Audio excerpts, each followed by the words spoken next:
Nah itu sebabnya, coba saya tunjukkan kasus ini. Bagaimana dengan kasus ini? Apa kira-kira alasan Tuhan meminta Ishak untuk dikorbankan?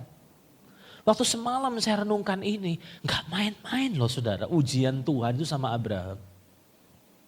Coba kalau saudara di posisi Abraham dan menempatkan diri saudara di titik itu, nggak mudah loh. Tangannya yang harus bunuh anaknya loh.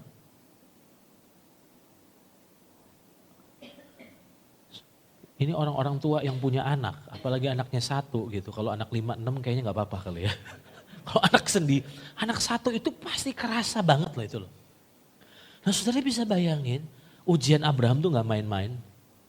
Tuhan bilang, aku minta anak yang kamu sayang itu, tolong aku minta itu jadi persembahan buat aku. Nah Alkitab bilang kalau sampai Tuhan gak mencegah, itu Abraham membunuhnya loh. Nah coba kalau saudara ada di posisi Abraham, itu benar-benar sakit loh itu. Bahkan sebetulnya dia rela menggantikan nyawanya demi anaknya sebetulnya. Kalau saya jadi Abraham saya akan bilang gini, udah deh lebih baik bunuh aku tapi selamatkan anakku. Itu adalah hati seorang papa. Tapi pertanyaan saya kenapa sih sampai Tuhan tuh kelihatannya kejam banget. Sepertinya kayak jahat banget. Simple. Sebetulnya dia gak jahat, dia gak kejam. Karena apa? Apa yang dia lakukan kepada Abraham adalah karena hati Abraham sudah terikat sama anak ini. Bisa bayangkan 25 tahun nunggu anak ini lahir. Itu sebabnya waktu anak ini lahir, ini anak ini benar-benar jadi Tuhan. Disayang, habis-habisan waktunya. Saya jadi curiga Abraham jadi kayaknya lebih banyak waktu buat anak daripada Tuhan kali ya. Ya jelas hatinya pol-polan sama anak ini. Di situ Tuhan lihat, waduh ini hatinya udah terikat. Terus Tuhan bilang, aku minta ya. Saudara setuju dengan saya bahwa sebetulnya Tuhan tidak menginginkan nyawa Ishak. Yang Tuhan inginkan hati Abraham. Dengar kata-kata saya. Yang Tuhan minta itu, yang Tuhan inginkan itu bukan uangmu itu. Yang Tuhan inginkan itu hatimu. Nah masalahnya saudara pernah ngerasain, makanya saya selalu bilang, Tuhan itu selalu minta yang udah ngikat hati kita. Cek baik-baik. Tuhan itu, jadi kalau apa yang diminta Tuhan, biasanya itu sudah ngikat hati kita. Dan terbukti waktu Abraham serahkan, Tuhan bilang, tak balikin.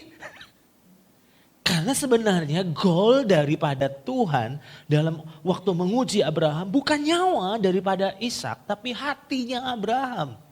Nah saudara pernah ngerasain ada saatnya Tuhan tuh dorong kita untuk melepas sesuatu yang bernilai banget buat kita. Di situ dengan kata-kata saya, Tuhan pengen tahu kamu lebih cinta dia atau cinta uang? Kalau saudara cinta Tuhan, saudara lepas uang. Tapi kalau saudara cinta uang, saudara gak akan lepas uang itu.